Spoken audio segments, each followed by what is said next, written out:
sing về bên bờ along nàng căng hòn nàng ra chế bô long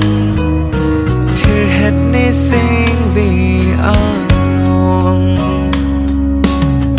thì về nê nàng phan cái kê ra đi đam mê chu bang thang nê bang mu na long thek tam về nê tình nê u nê nê cái kê nàng sim bon tô về lang non là đi sing về bên bờ along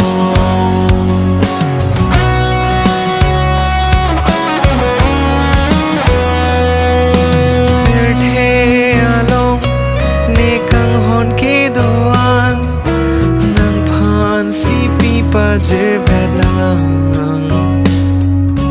hotur suri trong he do ta me phan che song ne rai virgin phan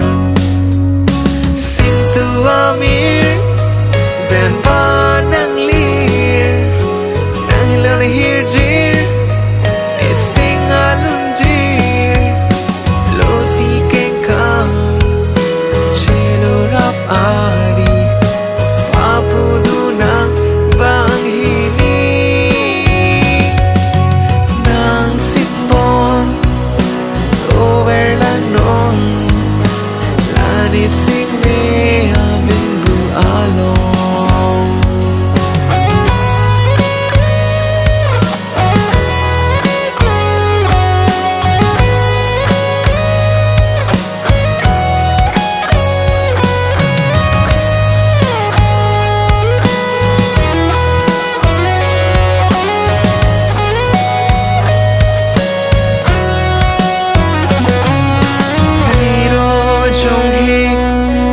donde tai phan che ka ak nang ne durmiada ranam jong si kang hondo te phan che tong vek jirani me a thi verne nang phan kai ke jari da me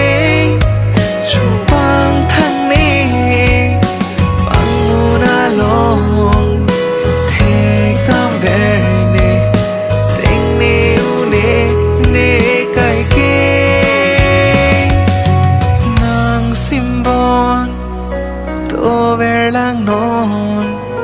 la ni sing ve bên bờ along